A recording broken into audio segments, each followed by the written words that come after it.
जय श्री राम आदरणीय मित्रों, कैसे हैं आप? मैं आपका दोस्त लक्ष्मीपुत्र डॉक्टर कुमार गणेश जयपुर बीकानेर से। प्रणाम। आज इस किस्से का इस वीडियो का शीर्षक पढ़कर आपका माथा ठनका होगा। ठनका है क्या? अरे हाँ, मैंने तो सीधे बात ही शुरू कर दी किस्से की। आपसे ये तो कहा ही नहीं कि आपको ये वीडियो पसंद आ रहा है, इसके लिए बहुत-बहुत धन्यवाद। ये हमारे चैनल जो है ना, मेरे और मेरे किस्सों का ये जो आपका और जो चैनल है, हम सबका ही तो है ना, मेरा कोई अकेले का थोड़ा ही है। तो हमारा ये चैनल जो है, इसके वीडियो आपको पसंद आ रहे हैं, अच्छा है। कुछ तो प्रतिक्रिया निजी रूप से आ रही हैं भाई, निजी रूप से मत लिखिए, यहीं वीडियो के कमेंट बॉक्स में लिख दीजिए। निजी रूप से थोड़ा-सा असुविधा हो जाती है। लेकिन ये बड़ी अच्छी बात है कि आपको अच्छे लग रहे हैं, वीडियो अच्छे लग रहे हैं, आपको जो ये किस्से अच्छे लग रहे हैं और कुछ एक मित्रों ने तो ख़ैर मुझे शाबाशी दी है कि तरीका अच्छा है बताने का, सुनाने का। मैं तो कोशिश ये करता हूँ कि ऐसे आमने-सामने बैठ के बात कर लूँ। वो पत्रकारों वाला तरीका वो तो मुझे आता है नहीं, तो मैं उसका तो क्या करूँ, है ना? तो ये बड़ी अच्छी बात है। आप इसी तरीके से ये वीडियो पसंद करते रहिए, चैनल को आशीर्वाद देते रहिए और हाँ, अपनी राय ज़रूर लिख दीजिए कि आप किस-किस तरीके के किस्से, किन लोगों से, किन बातों से, किन विषयों से संबंधित और सुनना चाहते हैं। मैं पूरी कोशिश करूँगा कि वही बातें आपके सामने रखूँ। फिलहाल तो राजनीति और फ़िल्में 2 ही तरीके की बातें आ रही है। थोड़े दिनों में आपको और भी विषयों के किस्से मिलेंगे। किस्से सुनिए, मज़े लीजिए। तो लीजिए मज़े। लेकिन आप कहेंगे भई मज़े कहाँ से लें? ये आज का शीर्षक तो आपने ऐसा रख दिया है कि आशा भोसले ने एक फ़िल्म से आर.डी. बर्मन को हटाने के लिए मतलब निकालने के लिए कहा। अब हम कहाँ से मज़े लें? ऐसी बुरी बात आपने बताई है। आर.डी. बर्मन तो आशा भोसले के पति थे। तो आशा जी ने क्या अपने ही पति को फ़िल्म से निकालने के लिए कह दिया? आपकी खुजली हो रही होगी सिर में, हैं? आप कहेंगे डॉक्टर साहब एक तरफ तो आप ये कह रहे हैं आशा जी ने अपने पति आर.डी. बर्मन को फ़िल्म से निकालने को, हटाने को कह दिया। दूसरी तरफ आप कह रहे हैं कि किस्से का मज़ा लीजिए। क्या खाक मज़ा लें? हाँ, मैं आपकी बात को थोड़ा-सा पिघला देता हूँ। असल में क्या है कि देखिए मैं आगे बढ़ूँ उससे पहले मुझे मशहूर संगीतकार ओ.पी. नैय्यर का एक साक्षात्कार का अंश याद आ रहा है। ये 90 के दशक की बात है कि जब ये जो अपने टीवी चैनल है ना, नए-नए पनप रहे थे, बन रहे थे, कुछ आ रहे थे, कुछ जम रहे थे, तो इनमें संगीत के जो रियलिटी शो हुआ करते थे, तो उस शुरुआती दौर, बाद के नहीं, बिल्कुल शुरुआती दौर की बात है जब ओपी नैय्यर साहब जज बनकर आया करते थे। नौशाद भी आते थे, कल्याण जी, आनंद जी, खय्याम साहब भी आते थे, शिवहरी भी आए, तो वो जो दौर था उसमें। तो वो मुझे साक्षात्कार का वो अंश याद आ रहा है। पत्रकार ने पूछा कि नैय्यर साहब आपके जीवन में तो फिर बहुत महिलाएँ आई होंगी और उन्होंने आपको महिलाओं ने आपको बर्बाद किया होगा क्योंकि फ़िल्म जगत में तो महिलाएँ जिसके जीवन में आती हैं वो उन्हें उसे बर्बाद कर देती है। आपके साथ ऐसा कुछ हुआ कि महिलाओं ने आपका नुकसान किया, बर्बाद किया? अब जो ओपी नैय्यर ने कहा वो सुनिए, वो मैं यहाँ कहना चाहता हूँ रेखांकित करके। हाँ, आज के किस्से का उस बात से संबंध है। ओपी नैय्यर ने जो कहा मैं कोशिश कर रहा हूँ कि अधिकतर शब्द वे ही काम में लूँ, लेकिन अब कितना 30-32 बरस पहले की बात है तो मेरी भी तो उम्र थोड़ी थी भई मैं कोई अकबर के ज़माने का थोड़ा ही हूँ कि सारी बातें वो हूबहू याद रखूँ। लेकिन फिर भी आपको बता रहा हूँ, तो जब पत्रकार ने ऐसे कहा, मैं प्रश्न दोहरा दूँ पत्रकार वाला। पत्रकार ने पूछा कि ओपी नैय्यर साहब फ़िल्म जगत में तो कलाकारों, निर्देशकों, निर्माताओं, गीतकार, संगीतकार, गायक इनके जीवन में महिलाएँ आती रहती है तो और बर्बाद भी बहुत कर रही है, तो आपको किसी महिला ने या महिलाओं ने कभी बर्बाद किया? तो ओपी नैय्यर ने कहा मुस्कुराते हुए हल्की हँसी के साथ, "अरे नहीं भाई, हमें क्या औरतें बर्बाद करेंगी? हमने तो खुद ही औरतों को बर्बाद किया है। चाहो तो हिस्ट्री उठाकर देख लो।" फौज क्यों दिया मैंने? पॉज़ इसलिए दिया कि अब मैं स्टार्ट कर रहा हूँ वो किस्सा जो आज के विषय में लिखा है। नासिर हुसैन खुद अपने आप में एक अच्छे निर्माता थे, अच्छे मतलब सफल थे, निर्देशक थे। अच्छे का मतलब मैं रचनात्मकता के हिसाब से नासिर हुसैन को अच्छे निर्माता या निर्देशकों में नहीं रखता, लेकिन सफल थे, अच्छे सफल।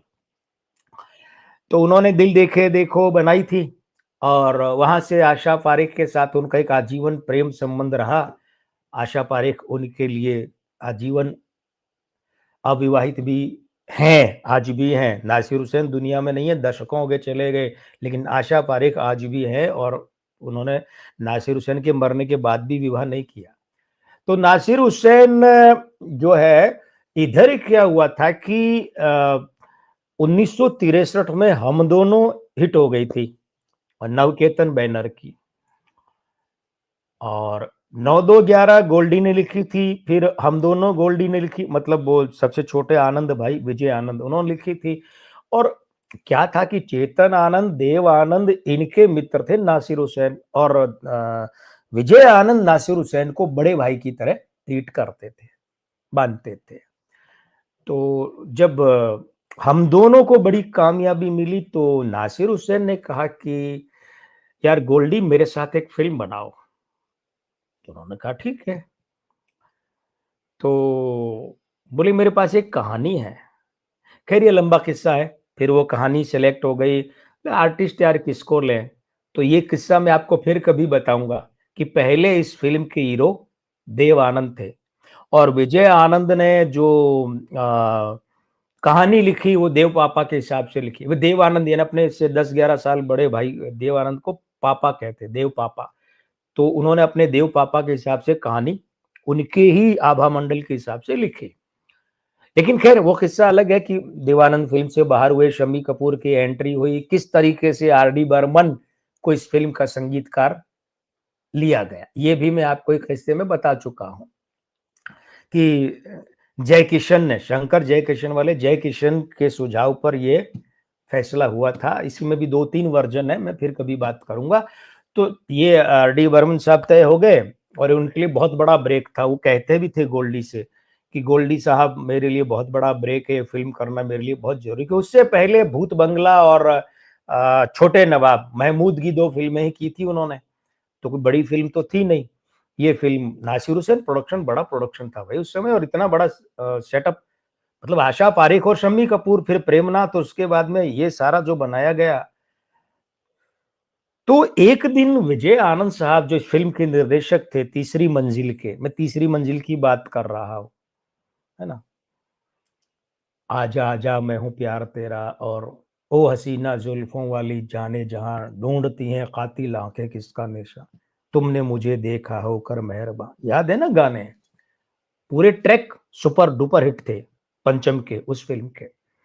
तो एक दिन आशा भोसले, ये मैडम पहुंचती हैं विजय आनंद साहब के घर, और पहुंचती हैं और क्या कहती हैं कि गोल्डी जो नासिर हुसैन की फिल्म जो तुम कर रहे हो ना, वो हमारे साहब को दे दो।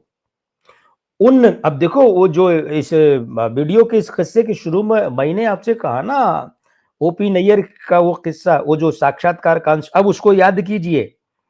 तो आशा भोसले ने कहा ये जो तुम नासिर हुसैन की फिल्म कर रहे हो, ये फिल्म हमारे साहब को दे दो। हमारे साहब मतलब ओपी नैयर। उस समय आशा भोसले का अफेयर, प्रेम प्रसंग, निकट संबंध, अंतरंग संबंध ओपी नैयर से चल रहे थे। पूरी फिल्म इंडस्ट्री को पता था, ऐसा पूरी फिल्म इंडस्ट्री को पता था, ये कोई छुपी-छुपी बात नहीं थी। तो हमारे साहब को दे दो मतलब ओपी नैयर को दे दो, यानी आर डी बर्मन पंचम से फिल्म हटा लो, पंचम को इस फिल्म से हटा दो, उन्हें निकाल दो और उसकी जगह ये फिल्म हमारे साहब यानी ओपी नैयर को दे दो। वो नाम भी नहीं लेती थी, हमारे साहब बोलती थी। तो गोल्डी ने, विजय आनंद ने कहा कि आपने कभी पंचम को सुना? तो आशा भोसले बोली कि नहीं। तो विजय आनंद ने कहा कि आप बर्मन दा का आदर करती है, सचिन देव बर्मन, उन्हें दादा दादा कहते थकती नहीं, इतना आप कहती हैं। मैं उनके बेटे को ब्रेक देना चाहता हूँ। तात्पर्य है कि, और आप कह रही है कि मैं उसे हटा करके बर्मन दादा के बेटे को हटाकर मैं ओपी नैयर को फिल्म दे दूं। तो वो अपनी राय जाहिर की। तो आशा भोसले बोली कि देखो ऐसा करो गोल्डी कि वो जो बर्मन दादा के बेटे पंचम को तुम ब्रेक दे दो नवकेतन की फिल्म में, जो तुम्हारे घर का बैनर है, जिसमें बर्मन दादा म्यूजिक देते ही रहते हैं, नहीं देते हैं, जयदेव के हम दोनों के अलावा। तो नासिर हुसैन का बैनर जो है वो हमारे साहब का है, ओपी नैयर का है, ये उनके हाथों से नहीं जाए। मतलब नासिर हुसैन का बैनर ओपी नैयर के हाथों से नहीं निकलना चाहिए, समझो बात को। तो गोल्डी ने कहा कि देखिए जो नासिर हुसैन खुद फिल्म बनाएंगे, निर्देशित करेंगे ना, वो जरूर ओपी नैयर को मिलेगी। इस बार नासिर हुसैन ने अपना स्टाइल बदला है काम करने का। मुझे फिल्म दी है, फिल्म मैं बना रहा हूं, और जो फिल्म मैं बना रहा हूं उसमें मैं पंचम को लेना चाहता हूं, और मैंने पंचम से वादा किया है, और इसीलिए मैंने पंचम को फाइनल किया है। मैं नैयर साहब का अपमान नहीं करना चाहता, लेकिन मेरी फिल्म की कहानी में उनका संगीत जमेगा नहीं, मिसफिट है। इसलिए मैं नैयर साहब, कहने का मतलब मैं नैयर साहब को फिल्म में नहीं ले सकता, मैं पंचम को फाइनल कर चुका। तो आशा भोसले ने अब भी जोर दिया क्या, ठीक है मगर मेरे लिए, मतलब बोले चलो वो बात ठीक है कि ओपी नैयर का संगीत तुम्हारी कहानी में जमेगा नहीं, लेकिन मेरे लिए तुम ये काम कर लो कि पंचम को हटाकर ओपी नैयर को ले लो। तो गोल्डी ने मना कर दिया।